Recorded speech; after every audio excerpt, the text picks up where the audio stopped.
Good evening, ladies and gentlemen. You're listening to News Talk Tonight. I'm Dave Moore. I'm joined by Jen Just. Hey, Dave. Good evening, Jen.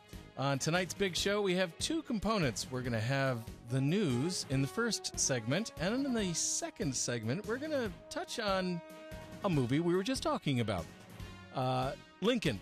And what I propose to do is to try to dredge out some lessons of things that we could do now that became, shall we say, self-evident in the movie that might help us deal with national issues, could help us with the state budget. Who knows? But gotta say, you know, the Thanksgiving holiday is usually a slow time for news because people are getting stuffed. And, well, this week wasn't that much different. Most of the news that you hear on the show comes from ctnewsjunkie.com. Christine Stewart and the gang there do a fantastic job of covering state news, mostly political. I kind of like that. That's why News Talk Tonight tends to be a little more on the political side of things as opposed to, say, talking about the Springfield blast. Indeed. Just a quick aside on that. Did you know what actually blew up in Springfield? Joint. Now, just so you know, I actually worked a block and a half away from there at Channel 57, and I know some people who are probably very sad about the demise of that particular establishment. Let's just say they decided to take it all off, right down to the bricks. I'm relieved that Theodore's isn't gone, because Theodore's was like our haunt. Not only was it our haunt, but when we have our reunions, we go to Theodore's, which is like 2 doors down. So, phew. Yeah, well, apparently it's all about me. They're still dealing with kind of building reconstruction thanks to that blast. But thank God nobody was killed. It's amazing. And the really funny thing was the blast was caused in part by a gas company guy who was trying to probe for a gas leak. They had received several reports in the afternoon that there was the smell of natural gas. So he started probing. The probe actually punctured a gas line that wasn't supposed to be there. According to his schematics, it was something like 6 inches off to the left or right. He put it right through the pipe, and that's what led to the gigantic explosion. Yeah. But here in Connecticut... Well, thank God we're not talking about that. No. Here in Connecticut, we're dealing with things that are not quite of seismic quality. Not yet, they're not. But they have the potential. Things like who's accountable at the Office of Government Accountability. That's unbelievable to me.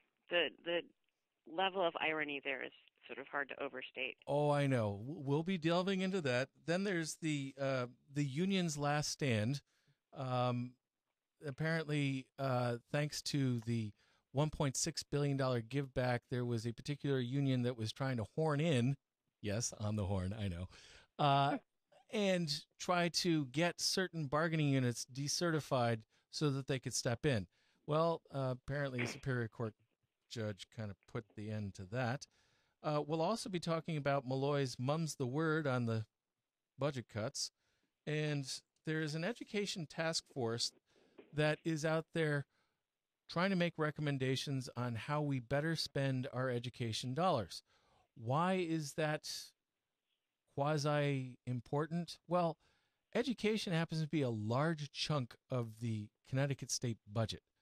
And why is education a large chunk of the Connecticut state budget? Because in Connecticut, education happens to be a constitutional right. That's unusual. It happens in about a half dozen other states. Connecticut is one of the few that makes education a constitutional right. I was unaware of that, actually. In our second segment, we'll be talking about the movie Lincoln. And the guy. And his presidency. Oh, yeah. And don't get me started on Spielberg. All right, I'm telling you right now. And we'll be having some fun trying to really discern some of the lessons that could be applied from the 1860s to the 2012s. And I think that if anybody was really kind of like paying attention, there are some answers there that we could plumb out. But that's for later. Now, who's accountable at the OGA? CT News Junkie ran an opinion piece by James H. Smith, who happens to be the president of the nonprofit Connecticut Council on Freedom of Information. It's an excellent read. Mr. Smith illuminates a problem that appears to be an ongoing issue with the Office of Governmental Accountability, the Uber agency created by the Connecticut legislature at Governor Daniel P. Malloy's request, combining 9 agencies under one umbrella headed by an executive administrator. Governor Malloy chose David Gay to be that administrator. The Government Accountability Commission, which is all 9 agency heads basically forming the commission, they have the power to hire and fire the executive administrator. But according to Mr. Gay, they don't have the authority to evaluate the administrator. There are some folks that don't necessarily agree with that particular interpretation, but at the moment, it appears as though the governor's chief legal counsel, Andrew McDonald, is saying that that may be right. What may need to happen is putting it out there to the Attorney General's office for a formal opinion, but a little more on that later. This position by Mr. Gay has led to a significant misunderstanding that has grown into a standoff. Mr. Gay refuses to participate in commission meetings that have his evaluation on the meeting agenda. Apparently, Mr. Gay also has difficulty meeting with various agency heads that he oversees. He's paid $118,000 per year to do his job. According to the draft review, Mr. Gay does not meet with the agencies, and according to the draft evaluation, quote, "It is of grave concern to the GAC that the administrator is unwilling to meet to discuss the status of the consolidation or to collaborate on ways to make it a success as he enters his second year of employment." Now, to be fair, the evaluation also says some very positive things as far as Mr. Gay's tenure thus far. He's been in the job for 1 year. But while this might seem to be a much ado about nothing, a few of the agencies in question are the Freedom of Information Commission, the State Elections Enforcement Commission, the Judicial Selection Commission, and the Ethics Commission. These are 3 of the forementioned are considered watchdogs of Connecticut governance, and the watchdogs, like the SEEC, the FOIC, and the EC, are not completely held up by this standoff, but as agency cuts have caused backups, delays, and general confusion, for instance, the FOIC has a growing backlog of cases to be heard and or cases to be appealed to the Superior Court. They're not happening. And because we're not dealing with leadership from the administrator on how to get that going, there's some serious questions on how to get things back on track. Mr. Gay's position is that he was appointed by the governor and he should report to the governor like other gubernatorial appointees. The problem with that position is that it flies in the face of the statutory setup, with the commission having the power to fire him, and it also effectively makes the governor, someone who is subject to some of these agencies in question, their effective overseer. That, ladies and germs, is called a conflict of interest. Just saying. While Mr. Gay's position can be defended to a point, it is not a position that should be maintained to the detriment of the agencies. Now, as I mentioned before, one of the things that could be done is you could throw the question of whether or not it would be appropriate for the commission to author an evaluation, or whether it's appropriate for the administrator to report directly to the governor as opposed to the commission. Problem there is that the statute that created this particular Uber agency specifically says that the administrator has to report to the commission.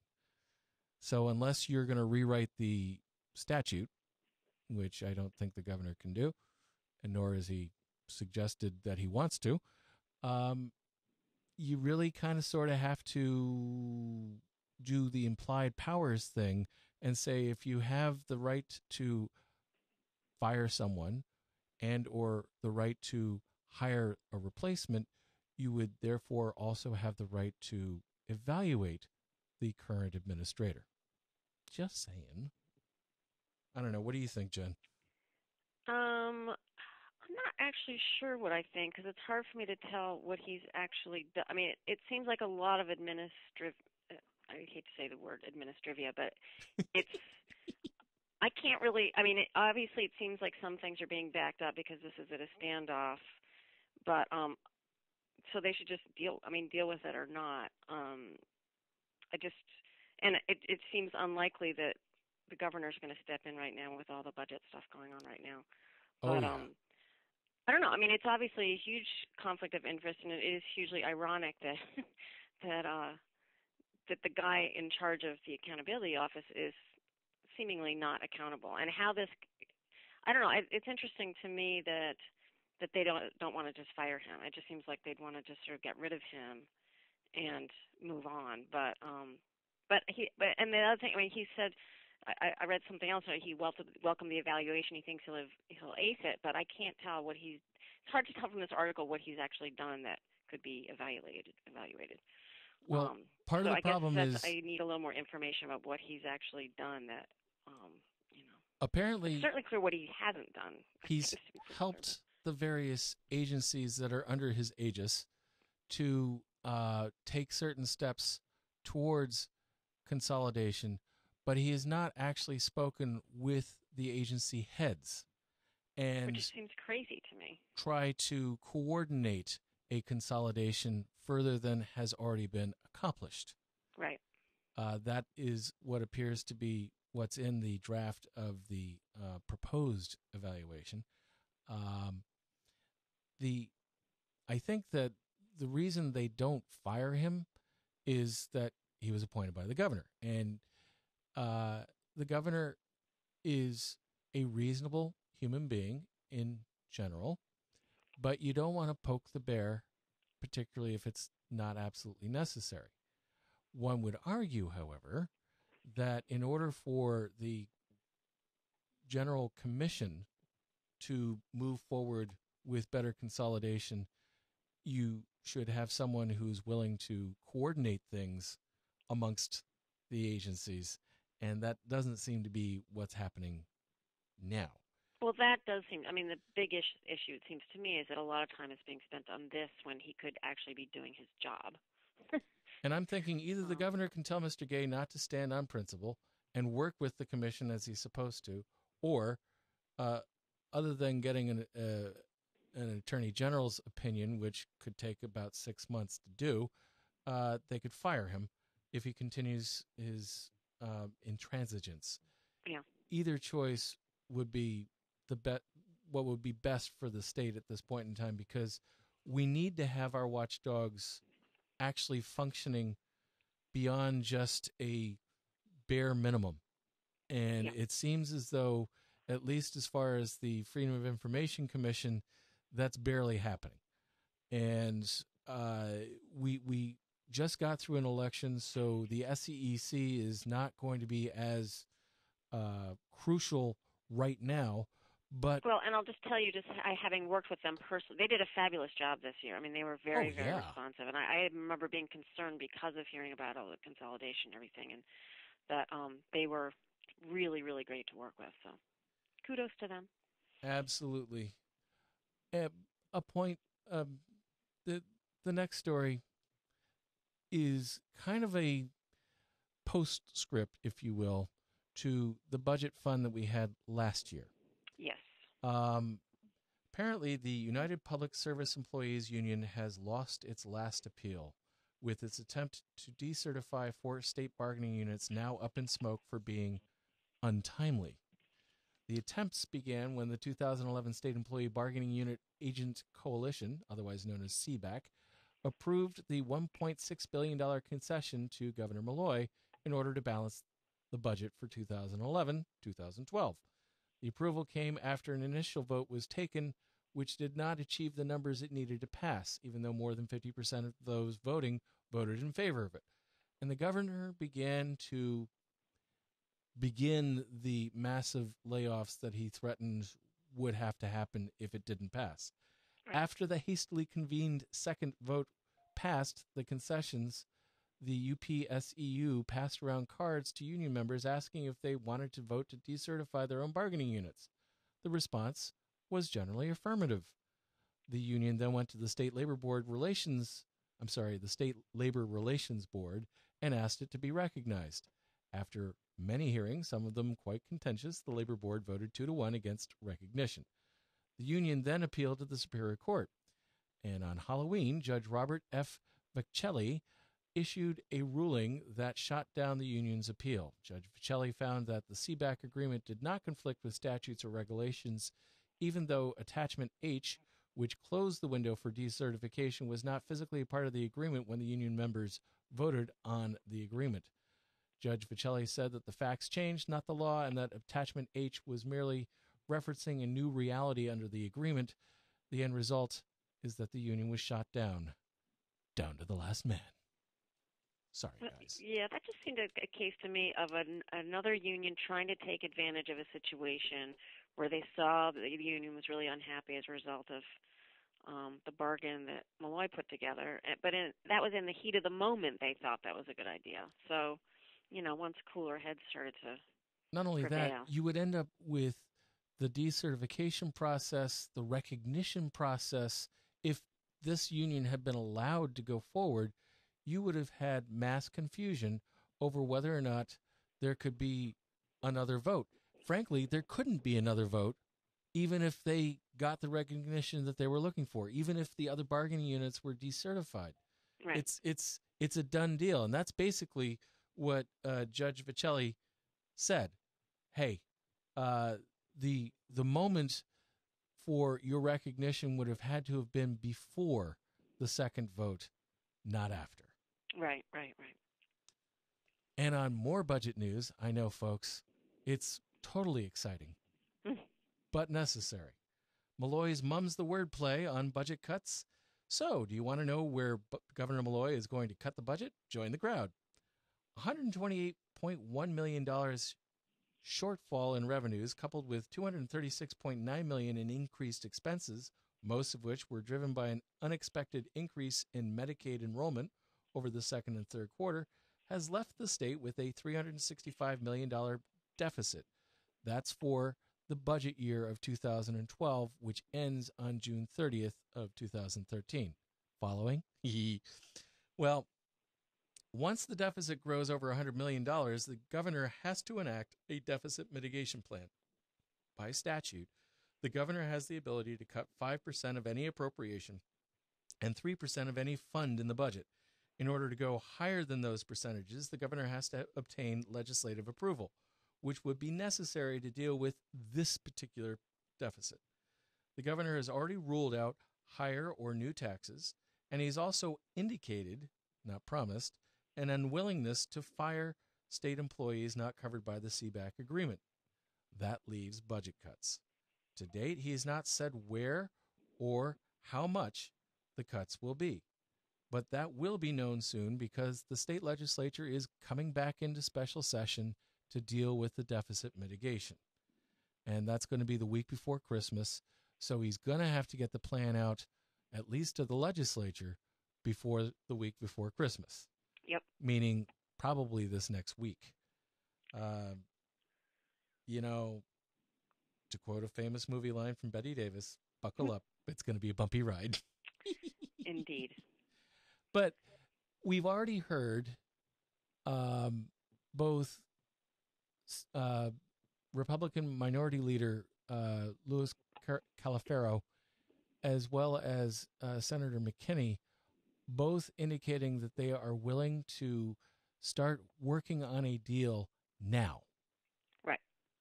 And that is probably being borne out by Democratic leadership now being kind of busy. Yep. They're being busy because they are actually going over the various alternatives. One would hope they actually have some sense as to where the governor wants to cut in order to be able to come up with a comprehensive agreement. But it was pretty clear from Representative Calafero's comments that he expected to know what was going on within the next week or two, so that when the special session comes and starts, it's going to be a fairly quick process. Right. Which is going to be pretty interesting given how long things normally take, both on the federal and the state legislative side of things.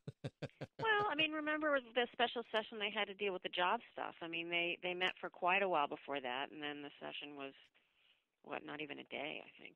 But before that, there was wrangling over whether or not they could even address that as far as the special session was concerned, because the special session was supposed to be for one thing, and they were claiming that the jobs bills were not part of that. Right. So you're not seeing that kind of jockeying happening now, which No. I find to be very interesting, given what we're dealing with. The stakes are very, very high.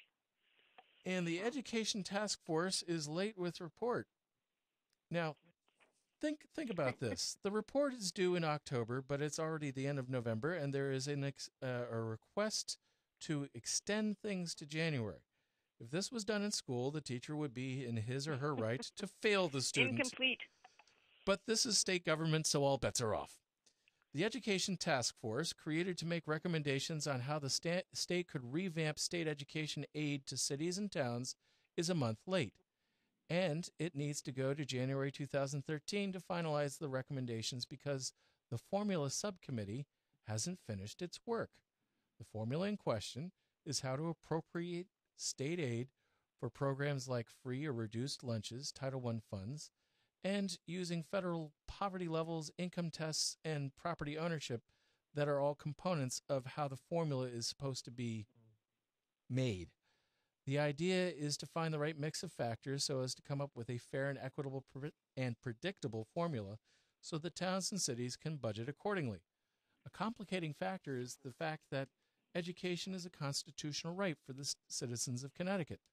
It's actually in our state constitution, which is one of the reasons why Sheff versus O'Neill had such longevity, because it was a constitutional issue, not just a budget issue. Right. One of the task force co-chairs is Ben Barnes, who happens to be Governor Malloy's budget director, which I find to be very interesting. Yeah, I think that I mean, I have to say that I have a lot of sympathy with this task force because this is if this was an easy problem, it would have been solved by now. And it's just so inequitable in the state, and I really have sympathy for them trying to find an answer that's going to be fair to all the cities and towns.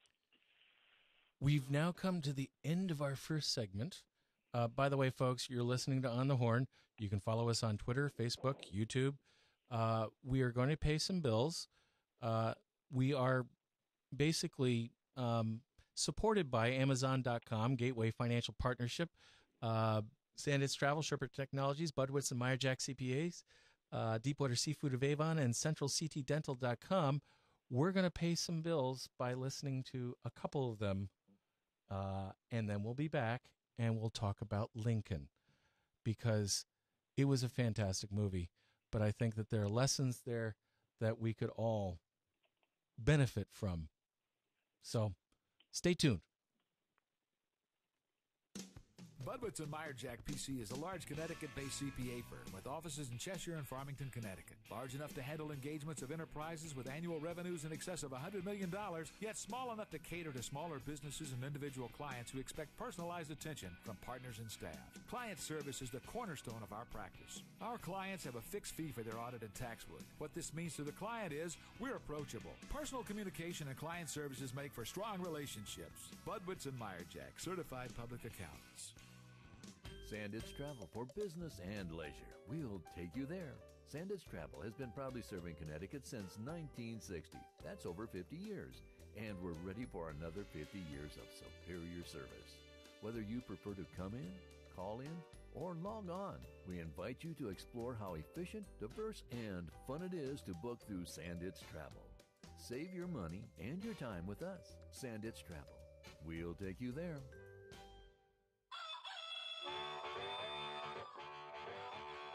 Okay, I know that that's the Black Eyed and Blues thing, but, I got to have some music to go with some of the live reads that I'm doing here. So there you go with Lincoln. But... I know. Deepwater Seafood of Avon. Have you been to the only fish market in Farmington Valley? Deepwater is located on Route 44 and is open 6 days a week, Monday through Friday, 10 a.m. to 6:30 p.m. and Saturdays, 10 a.m. to 5 p.m. One of the best things about Deepwater is their fish are fresh. 3 deliveries daily to meet your needs. Deepwater has a menu of grilled fish items, scampi, fish and chips, soups, bisques, and chowders. For your catering needs, authentic paella, cedar plank salmon sides, and always the traditional New England clam bake, which is still fun even in December.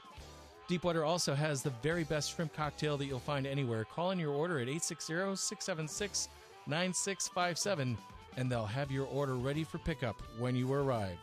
Deepwater Seafood of Avon, not just for the halibut. And we're also brought to you by CentralCTDental.com. Doctors Camp Sanborn and Lupini for serious issues or routine checkups. Go nowhere else. Easy to get to on the Plainville-Farmington line. Call 860-747-5761 or make an appointment online at CentralCTDental.com.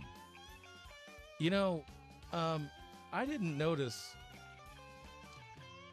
as far as, Abe's teeth, but he seemed to have pretty good choppers. And unlike Washington, he didn't have the reputation of having bad teeth. He just had a potty mouth.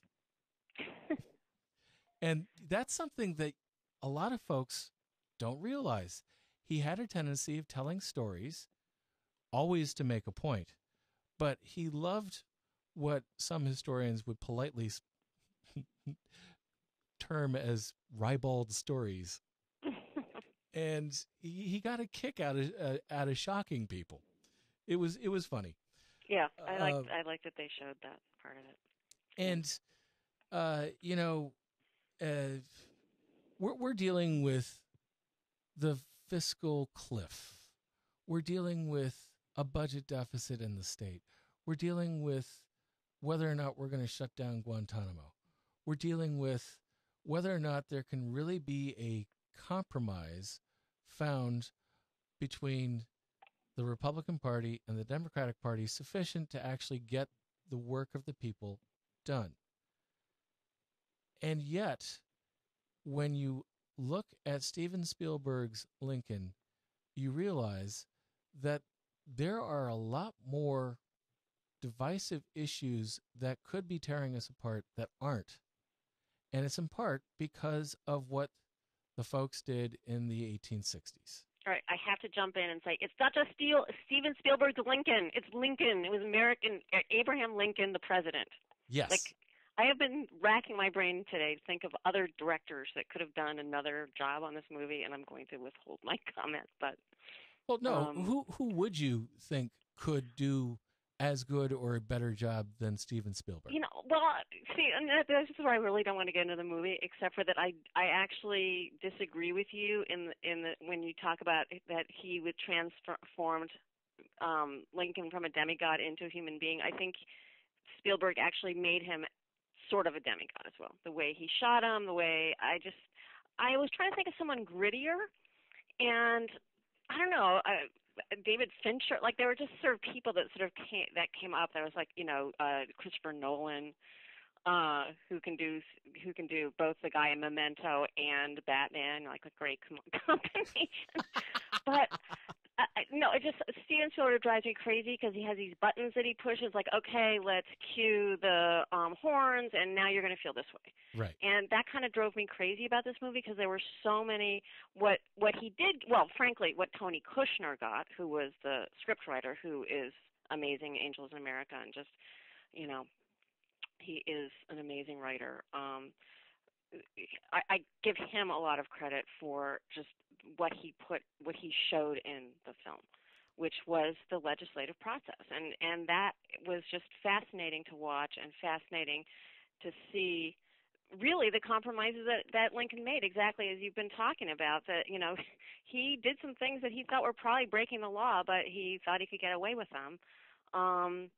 And I just love how that was shown. But I honestly do think that Steven Spielberg put a sort of a glow on the whole thing that I found kind of distracting and annoying. But Well, okay. It's kind of like, how do you make a movie about someone like George Washington? How do you make a movie about Ulysses S. Grant? How do you make a movie about people who are through our lens in today's world, larger than life? Right. And I respectfully disagree with you in one respect. Yes, I do agree with you that Spielberg loves to play with our emotions. And there were certain things that were done that did just that. Yes, I cried like twice in that movie. And it wasn't at the end, but in thinking about the enormity of what was done with the passage of the 13th Amendment in Congress. Now, just as a quick backdrop, just because the House of Representatives and the Senate pass an amendment doesn't mean that the amendment actually goes into play. It then had to go to the states to be approved. And there is actually some question as to whether or not the ratification would have taken place had Lincoln not been shot. Mm-hmm. Because there were, for instance, New York State, you had the Copperhead faction from upstate New York, fairly conservative, actually had some Confederate leanings, if you will. And you also had the Hudson Valley folk who really weren't all that keen about upsetting the apple cart, so to speak. You also had folks from Pennsylvania who had just had the war visit them in a up-close and personal way vis-a-vis Gettysburg, who really weren't clear on where they were on the issue of slavery. And had Lincoln not been shot, there is some question as to whether or not there would have been enough states ratifying the amendment to have actually made it come into being. And that was one of the things that also was pointed out towards the end of the movie, when you had the commissioners basically saying, hey, if we make good and we get back into the Union, will that be in time for us to vote down the ratification? Exactly, yeah. Which was, wow, think about that. Yeah. Nonetheless, I have come up with a couple of phrases. Basically, I thought that Spielberg was one of the few people who could transform a statue into a human being, who could transform a demigod of the American pantheon into a human being. And the reason why I said that was towards the end of the movie, you see Lincoln walking away. And it's not Lincoln was 6'4". He was a rail splitter. He was in pretty good shape. You would think that, this guy would be striding purposefully into the future. Right. Yeah, no, I love the way I had him walking. He was shuffling. Yeah. And he was shuffling because there was a good possibility that he actually suffered from Marfan syndrome, which causes an undue swelling of the joints, which would have made it very hard and painful for Lincoln to actually walk. And that became painfully evident when you see him walking down the corridor, and it's stulted steps, if you will. And, that made him human to me, unlike anything else. And the other scene that really brought out his humanity was when he's talking to Mary about the death of their son. I loved the scenes with him and Mary. I and loved those the scenes. grief that here was the one time that you actually saw Lincoln grieving at the same time that he's expressing his grief to his wife, saying, hey, you're not the only one that was feeling bad about this. And that's something that people don't really think about when they think about Abraham Lincoln, the great emancipator, the Right. the person who held the Union together by a string. They don't think about the guy who, for 6 months, would go down into the basement of the White House and want to literally crawl into the coffin of his son and be with his son. Yeah. And how he was able to overcome that in order to deal with the big issues. Yes.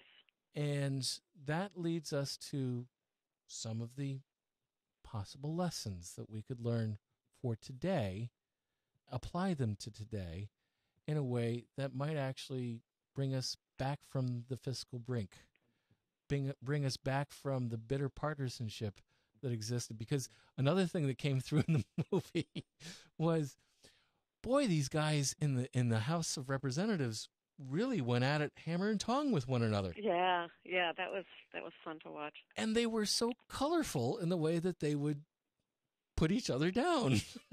Yeah. Basically, saying in about 15 words, you're an ignorant slob. But in such a wonderful, colorful way, with all of that emotional undertow, and in certain instances, emotional eruptions. Talk about, when one of the representatives is talking about how emancipation could turn into enfranchisement, which could then turn into women voting, and then Yes, everybody just did. exploding. And I was laughing at that point about, wow. And yet it was the Democratic Party at that time that was the conservative party. It was the Republican Party that was at that time the party of unbelievable liberal thought. Because for them, unbelievable liberal thought included not only the ability of black people to be free, but eventually, indeed, the ability of black people to be able to vote. And that was unheard of.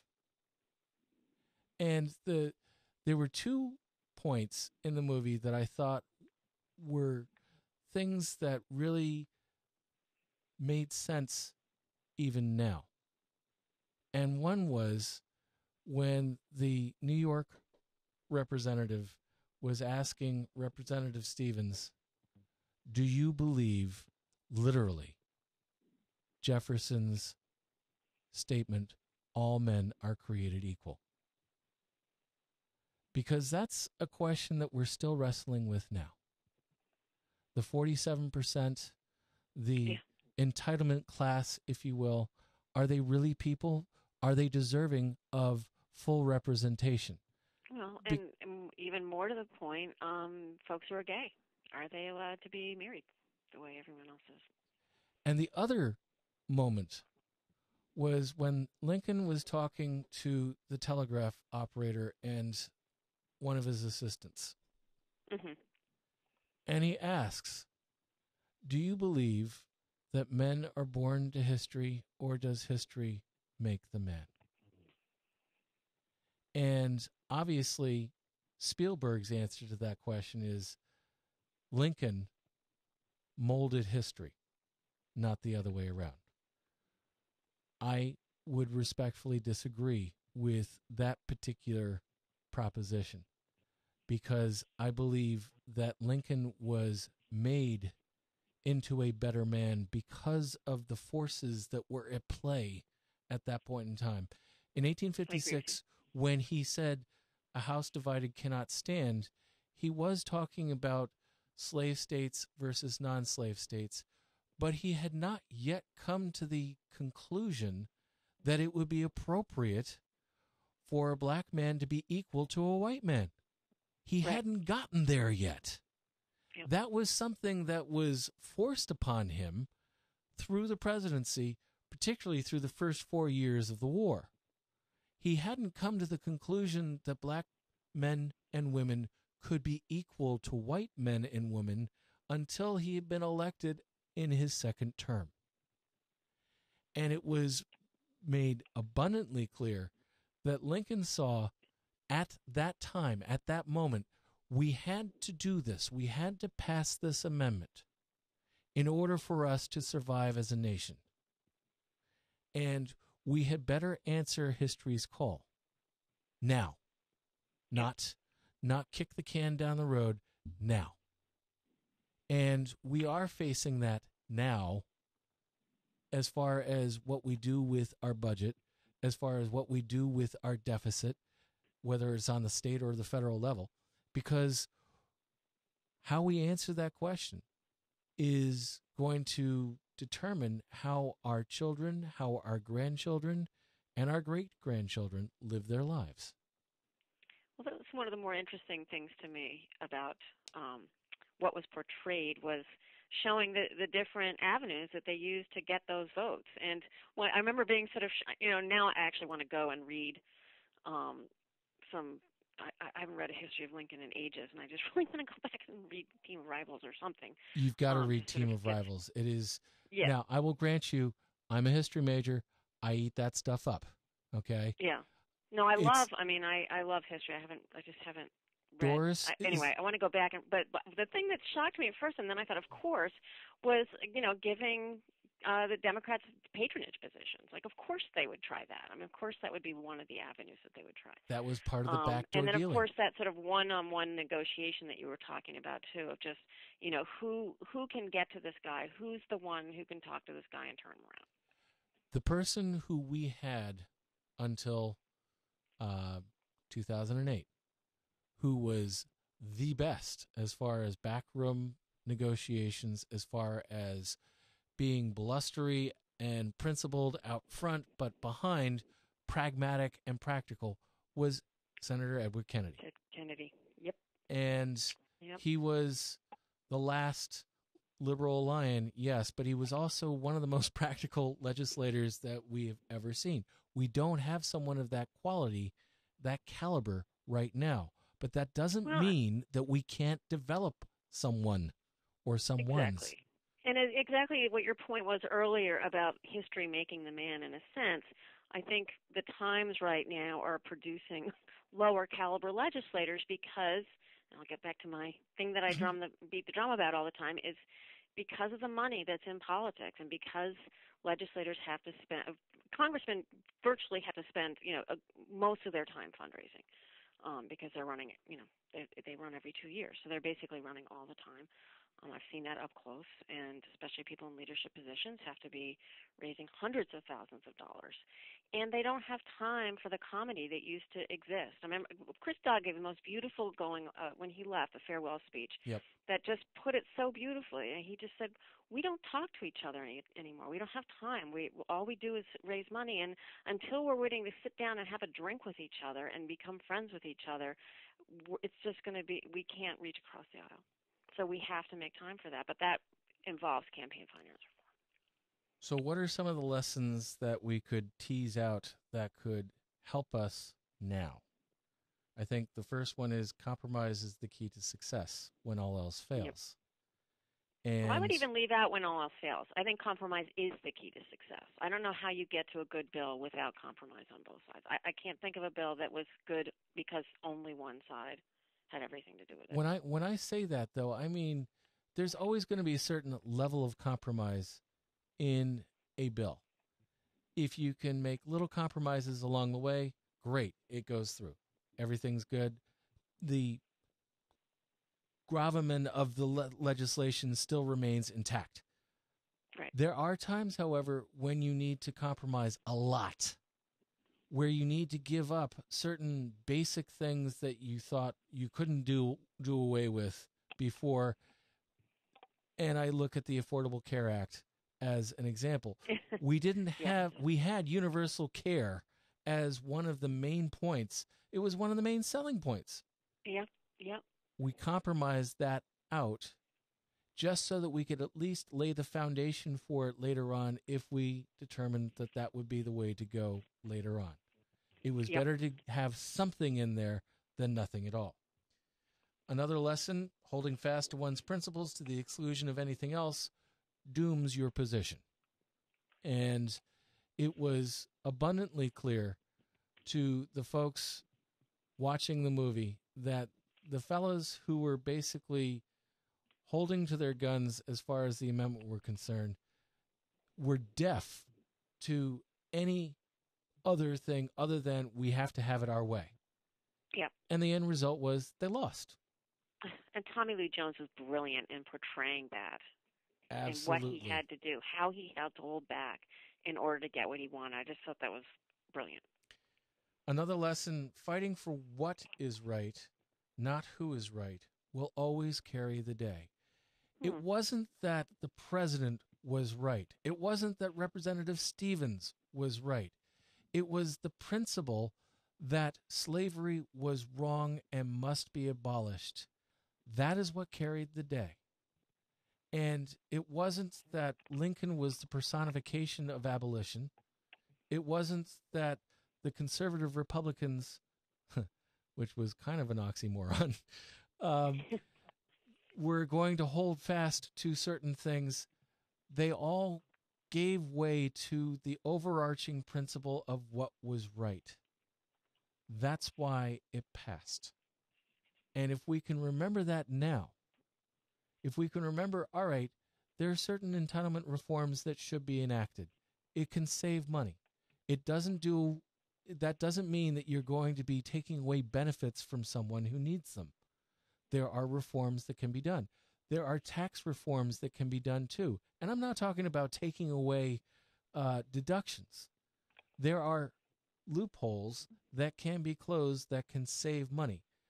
We can also extend the tax cuts for those who are making $250,000 or less. We may even be able to bump that up a little bit. Maybe it's $500,000 instead of $250,000.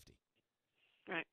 It's still there's latitude to work, and if we focus on what is right, deficit mitigation, making sure that we're within the means of our income, and making sure that we are taking care of those who cannot take care of themselves, then we'll figure out what's right. And when all else fails, I'm not talking when I suggest this next thing of a original construction or a strict construction of the Constitution, but if we try to remember the principles of the Founding Fathers and why they did things the way that they did, right, then we can come up with a workable solution, a workable compromise to the prickly issues that really are seemingly impossible to work through now. right. And last but not least, politics is not just local. It is individuals, one-on-one negotiations that help bring about a real compromise. And if we could just remember that when we're dealing with the $1.1 billion deficit that we'll be dealing with for 2014, I think we might be able to come up with some solutions that won't inhibit the governor's ability to appoint new judges, that won't inhibit our ability to insure as many people as we should under the Affordable Care Act umbrella. And we can still afford to do certain things, basic things like pay our state troopers, basic things like pay the share that's appropriate for education so that we are following our constitutional mandate for education. And do so in such a way as to aid the cities and the towns so that they don't have to hike property taxes. If we can keep in mind that it's one step at a time, one person at a time, one vote at a time, then maybe we'll actually come up with a solution that works. Yep. And as far as the fiscal cliff is concerned, can we mitigate our deficit? Yeah, we can. and we can do so by making cuts in the defense budget, because, the old classic example was the $700 hammer. We don't have to spend $700 for a hammer. We can pay the going rate, $10. And the kind of savings that would be accomplished by winnowing out that kind of wasteful spending could be phenomenal. And it would not impact our readiness to address the world issues. And I'm not suggesting that we put more boots on the ground, but we can react appropriately. Our combat-ready effectiveness would not be impacted if we did that. Just saying. Any thoughts yourself Talk there? to your congressman. Well, Yeah. I in that regard, I have a lot of hope for our state government, because having watched what they did with the jobs bill last time, and how people were able to sort of put bipartisanship and talk to each other and put together something good, gives me a lot of hope for what's going to happen with Connecticut. We'll have to see. I hope, and I hope that our president take some of those lessons to heart. I'm sure if he hasn't seen the movie, he's somewhat familiar with the history. And that, being a former senator of Illinois. Capital. What? Being a former senator of Illinois. Yes, exactly. That he uses the capital that he has, and if he doesn't, I was talking to someone on this the other day, that if he doesn't have the personal relationships to use the people around him who do have those personal relationships to start to forge these compromises. Joe Biden's got a ton of people that he knows. There's people around him that can, President Obama doesn't have to talk to every single one. He probably should say something, but build on the relationships that already exist. But that's where I think you're exactly right. I think that it's going to come down. This is politics. The origin of that word is people, and it comes down to people working together. And the president has already started, because he's been reaching out to the president has already started because he's been reaching out to the speaker, to Representative Boehner. I don't think that he's made too many phone calls to Senator Mitch McConnell, but hey. That too may actually happen. Our governor should also be doing the same thing. He needs to be talking to the various constituencies, like the unions. He needs to be talking to the legislature, and not have an us versus them approach. Right. And that was something else that came out very clearly in the movie. For a long time, it was an us versus them mentality that was impeding the ability to make compromise. And it is something that we are dealing with right now. And you're seeing that starting to erode, with several top Republicans indicating that they are not going to be bound by the Grover Norquist pledge for no new taxes. Yeah. And you're starting to see the blueprint, if you will, for a future compromise. God, I hope so. Because if it's going to be, we will have hell to pay if we don't. Well, you'd think that their approval numbers are going to go way up on both sides when they do this thing, and if you do it, they can only go up, Jen. They're at 9% right now. They're in the single digits, for God's sakes.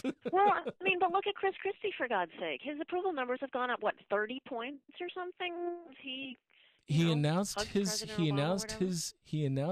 candidacy for the governorship yesterday. Well, he should. And he was polled that same day at a 72% approval rating. Right. Amazing. Maybe it was 20 points, because he had been 50-something. Yep. Well, that wraps up another week of News Talk Tonight. You've been listening to me, Dave Moore, and my co-host, Jen Just. We will be having pretty much the same format, although we won't be talking about Lincoln next week. Oh, come on, really? Well, let's talk about this more. Hopefully I'll be there in person, too. That would be even better. I know. We are brought to you by Amazon.com, Gateway Financial Partners, Sandits Travel, Sherpa Technologies, Budwitz and Meyerjack CPAs, Deepwater Seafood of Avon, and CentralCTDental.com. You can follow us on Twitter, Facebook, YouTube.